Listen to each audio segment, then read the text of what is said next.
Hello students, सृजन education में आपका स्वागत करता हूं मैं। और मैं अभिषेक कुमार रोशन। आज मैं आपको पढ़ाऊंगा माइक्रो ऑर्गेनिज्म।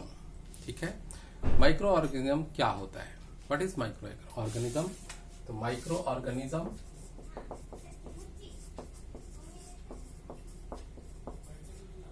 ऑर्गेनिज्म का मतलब माइक्रो एंड ऑर्गेनिज्म।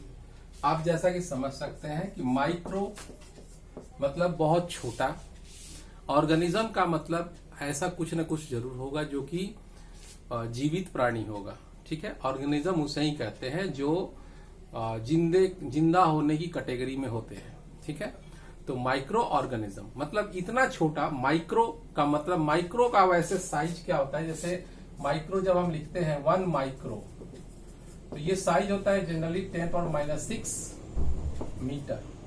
तो यानी कि जो भी होगा, माइक्रो ऑर्गेनिज्म जो भी होंगे वो इससे छोटे ही होंगे, और इतने छोटे होंगे तो हमारी आंखों से दिखाई नहीं देंगे।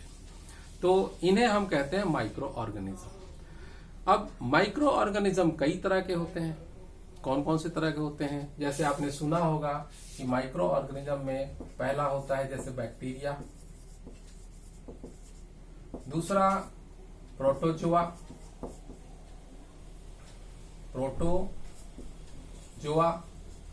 तीसरा अल्गी, चौथा एक वायरस भी आता है इसमें, वायरस, लेकिन वायरस को पहले मत लिखिए, फंगी, इसको कहते हैं फंगी। तो आपको ये बैक्टीरिया, प्रोटोजोआ, अल्गी और फंगी। इसके अलावा जो माइक्रो ऑर्गेनिज्म एक और है वो है वायरस। अब देखिए, ये चारों को एक साथ मैंने लिखा है और इसको अलग से लिखा है क्योंकि इन चारों में कुछ समानताएं हैं। मतलब ये चारों जो है किसी की बॉडी इनको नहीं चाहिए। ये हमारे एनवायरनमेंट में ही रिप्रोड्यूस करते हैं, डेवलप करते हैं और फिर किसी के शरीर में एंटर कर सकते हैं, बीमारियां भी पैदा कर सकते हैं। और कुछ जैसे बैक्टीरिया है, तो ये हमारे पास, हमारे बैक्टीरिया जो हमारे सराउंडिंग में है वो ऐसे भी हैं जो बीमारियां भी पैदा करते हैं और कुछ हमारी मदद भी करते हैं, जिसे हम friend bacteria, friendly micro organism बोलते हैं। फंगी से कई बार दवाइयां भी बनती हैं। ठीक है, लेकिन वायरस के बारे में क्या है कि वायरस क्यों इन सभी से डिफरेंट है, उसका कारण यह है कि वायरस को चाहिए एक होस्ट। किस लिए? तो अपनी संख्या को बढ़ाने के लिए। अगर वायरस को होस्ट नहीं मिलेगा तो ये अपनी संख्या को बढ़ा नहीं सकता है।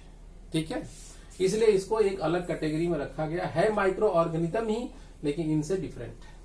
ठीक है, तो माइक्रो ऑर्गेनिज्म का हमारे लाइफ में क्या रोल है, हम क्यों पढ़ेंगे? तो हम दो कारणों से माइक्रो ऑर्गेनिज्म के बारे में पढ़ेंगे। सबसे पहला कि कुछ ऐसे माइक्रो ऑर्गेनिजम्स हैं जो हमें हमारे लाइफ में हेल्प करते हैं। आपको मैं बता दूं कि हमारे पूरे बॉडी में बैक्टीरिया हमारे हाथों पे भी है, कान में है, पेट में है, हर जगह है हमारे बॉडी में। हमारे हवा में चारों ओर सराउंडिंग में बैक्टीरिया फैले हुए हैं। तो इनमें से बहुत सारे ऐसे बैक्टीरिया हैं जो हमारी मदद कर रहे हैं और हार्मफुल बैक्टीरिया से हमें बचाते हैं, है ना।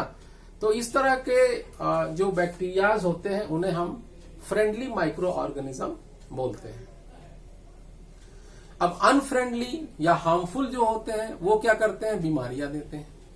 और जो भी हार्मफुल बैक्टीरियाज, प्रोटोजोआ या जो भी हैं, जो भी माइक्रो ऑर्गेनिज्म हैं जो हमारे बॉडी में बाहर से अटैक करते हैं, इनको एक शब्द पैथोजन के नाम से जानते हैं। क्या जानते हैं, किस नाम से जानते हैं? पैथोजन, पैथोजन के नाम से जानते हैं। ठीक है, अब देखिए, अब मैं आपको बताऊं कि प्रोटोजोआ जो होता है, इससे बैक्टीरिया दो तरह के होते हैं। एक तो फ्रेंडली होते हैं, दूसरा होते हैं जो कि हार्मफुल होते हैं। प्रोटोजोआ में कोई फ्रेंडली नहीं होता है। ठीक है, अल्गी एक अलग तरह का है प्राणी जो कि पानी में पाया जाता है। और फंगी से ही बीमारी होती है, लेकिन फंगी से दवाइयां भी बनाई जाती हैं। और वायरस वायरस से सिर्फ बीमारी होती है, जैसे कि अभी आप लोग देख रहे हो कि हम लोग कोरोना वायरस से लगातार पिछले डेढ़ साल से हम लोग सफर कर रहे हैं, और पूरा विश्व, ना कि हम, यानी कि पूरा विश्व सफर कर रहा है। लेकिन कोरोना वायरस तभी आपको होगा जब आपके बॉडी में या हमारे बॉडी में इस वायरस का एंट्रेंस हो जाएगा।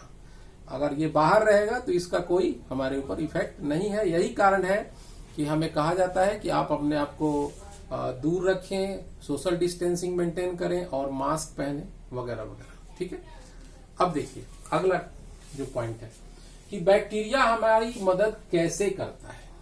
बैक्टीरिया हमारी मदद कैसे करता है?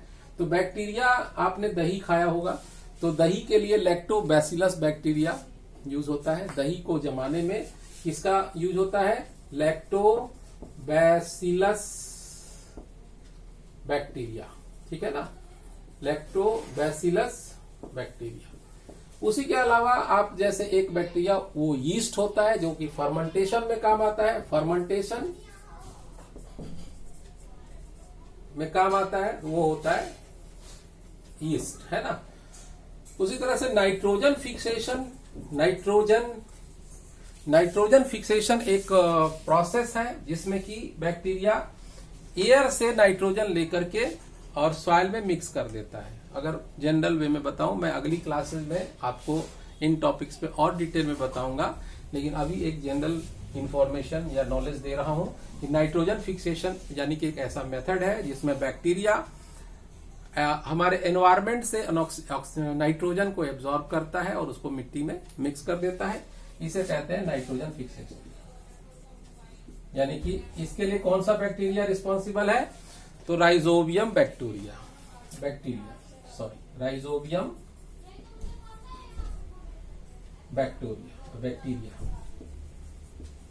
Rhizobium bacteria. तो मैंने आपको क्या बताया? 3 फ्रेंडली बैक्टीरिया के नाम बताए, लैक्टोबैसिलस, यीस्ट एंड राइजोबियम। अब अनफ्रेंडली तो बहुत सारे हैं, जैसे कि अनफ्रेंडली बैक्टीरिया में जो टीबी की बीमारी होती है, ये बैक्टीरिया के चलते ही होती है, ये अनफ्रेंडली बैक्टीरिया के चलते होती है। और भी बहुत सारे ऐसे बैक्टीरिया हैं जिनके चलते और भी बीमारियां होती हैं। उसके अलावा एक और काम बहुत इंपॉर्टेंट करता है बैक्टीरिया, वो करता है डिकम्पोजिशन का। यानी कि हमारे आसपास जो सड़ा गला डेड बॉडी है उसको डिकम्पोज कर देता है और उसके न्यूट्रिशंस को, जो न्यूट्रिएंट्स होते हैं, उसको मिट्टी में मिला देता है। और इस तरीके से हमें उस सिचुएशन से बचा लेता है कि अगर मान लीजिए कि कोई अगर सफाई करने वाला ना हो और हमारे चारों ओर कूड़ा हो तो क्या स्थिति होगी। तो डेफिनेटली बैक्टीरिया का हमारे जीवन में बहुत बड़ा रोल है, और हम इन बैक्टीरिया से, बीमारियां भी होती हैं बेशक, लेकिन बैक्टीरिया हमारे जीवन को इजी भी करते हैं। ठीक है। प्रोटोजोआ आपने सुना होगा, मलेरिया बीमारी का नाम सुना होगा, तो वो बीमारी प्रोटोजोआ के चलते ही होता है। और प्रोटोजोआ क्या करता है? कैरियर है। प्रोटोजोआ को कौन कैरी करता है? तो जो फीमेल एनाफिल मॉस्किटो होती हैं वो कैरी करती है, और जब किसी इंसान को काटती है, जब बाइट करती है, तो वो इस प्रोटोजोआ को उसके शरीर के ब्लड वाले पार्ट में छोड़ देती है, जिससे क्या होता है कि वो उस इंसान को मलेरिया हो जाता है। ठीक है। दूसरा, अब अलगी पानी में भी पाया जाता है। वास्तव में इसको हिंदी में ग्रीन शैवाल भी बोलते हैं, और ये कुछ खास नहीं, बस पानी में होता है। कार्बन डाइऑक्साइड बहुत ज्यादा छोड़ता है, ऑक्सीजन को एब्जॉर्ब कर लेता है। अगर बहुत बड़ी मात्रा में अलगी हो जाए पानी में तो एक्वेटिक एनिमल्स के लिए ऑक्सीजन की कमी हो जाती है। ठीक है। फंगी भी बहुत तरह के होते हैं, इनसे बहुत सारी दवाई, जिनको फफूद बोलते हैं, तो ये वही फंगी है। बहुत वैरायटीज है इनकी, इनसे दवाइयां भी बनती हैं और इनसे बहुत सारी बीमारियां भी हो सकती हैं, जैसे आप लोगों ने सुना होगा अभी ब्लैक फंगस और व्हाइट फंगस। ठीक है। तो इस तरीके से इनके बारे में, वायरस के बारे में आपको मैंने बताया। वायरस में का जो है, कोरोना के अलावा फ्लू होता है, कोल्ड होता है, और HIV वायरस भी है जो एड्स देता है। उसके अलावा डेंगू जो बुखार होता है वो भी वायरस के चलते होता है, और वो एडिस मॉस्किटो उसको कैरी करता है। ये तो पूरी इनकी कहानी हो गई कि इनके चलते ये क्या है और इनके चलते क्या क्या होता है, और इनकी क्या खास हमारे लिए इनका क्या रोल है, और इनके चलते हमें कौन सी परेशानियां होती हैं। तो आज के लिए इतना ही, और आगे बढ़ेंगे नेक्स्ट क्लास में। Thank you very much. अगर आपको क्लास अच्छा लगा हो तो आप हमें कमेंट करें और बताएं कि और इसमें आपको क्या चाहिए। Thank you very much.